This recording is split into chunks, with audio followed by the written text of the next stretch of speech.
Karna was not defeated by Arjuna. He was defeated by his own loyalty, and that is the real tragedy. What Karna believed to be his greatest strength slowly became the reason for his destruction. Karna is often remembered as a tragic hero, a warrior of extraordinary skill, a man known for generosity, courage, and honor. But Karna's life was not shaped by fate alone. It was shaped by his decisions. And the most important decision of his life was his loyalty to Duryodhana. When Duryodhana offered Karna friendship, respect, and a kingdom, Karna finally received something he had been denied his entire life: recognition. For the first time, someone treated him as an equal. For Karna, this moment was not just political, it was deeply psychological. From that moment onward, Karna tied his identity to the man who accepted him. And this is where the conflict truly begins. From a psychological point of view, Karna carried a deep sense of inferiority. He had spent his entire life being judged for his birth rather than his ability. Over time, this created a powerful inner pressure to prove his worth, not just to society, but to himself. When someone rescues you from humiliation, gratitude can slowly turn into emotional debt. And emotional debt is dangerous, because once you feel indebted, your decisions stop being guided by values and start being guided by obligation.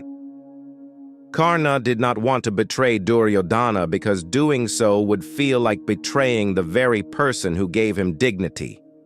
In psychology, this is known as moral licensing. When someone does something good for us, we subconsciously allow ourselves to excuse their wrong actions. Karna knew that Duryodhana stood on the wrong side of Dharma. He saw the injustice.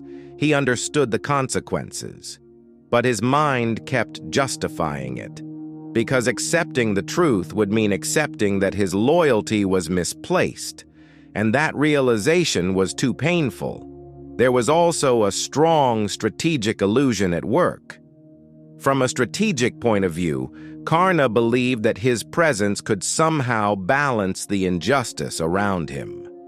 He saw himself as a counterweight, a stabilizing force, the one who could protect honor while still standing on the wrong side.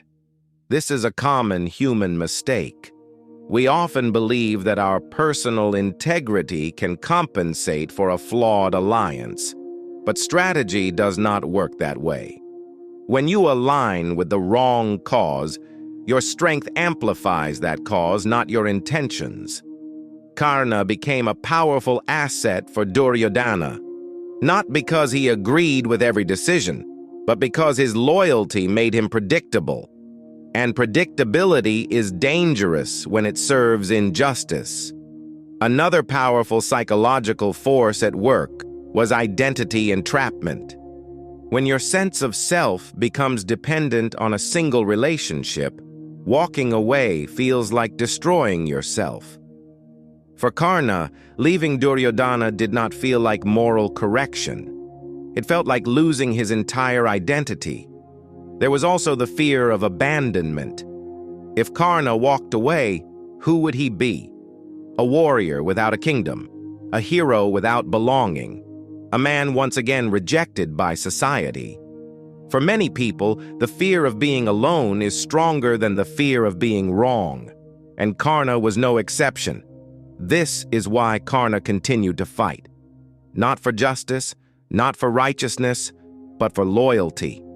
Even when Krishna offered him redemption, even when he was shown the truth of his birth, Karna chose consistency over correction. In psychology, this is known as cognitive dissonance. When reality threatens our identity, we often choose the belief that allows us to remain comfortable. For Karna, changing sides would have meant admitting that years of loyalty were built on a flawed foundation. So he stayed, and that decision sealed his fate. Karna's story is not ancient, it is painfully modern. We see it in workplaces where people defend toxic leaders because those leaders once gave them opportunities. We see it in relationships where loyalty is used to justify emotional harm.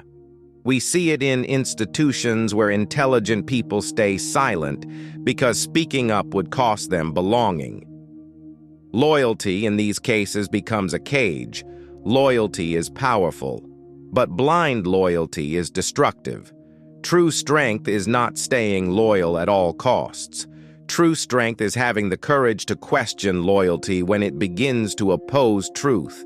Karna teaches us a difficult lesson, that values without clarity can turn into chains, that gratitude without wisdom can slowly become self-destruction. Karna was brave. Karna was skilled. Karna was generous. But Karna forgot one thing. Loyalty must serve truth. It must never replace it. And that single mistake cost him everything.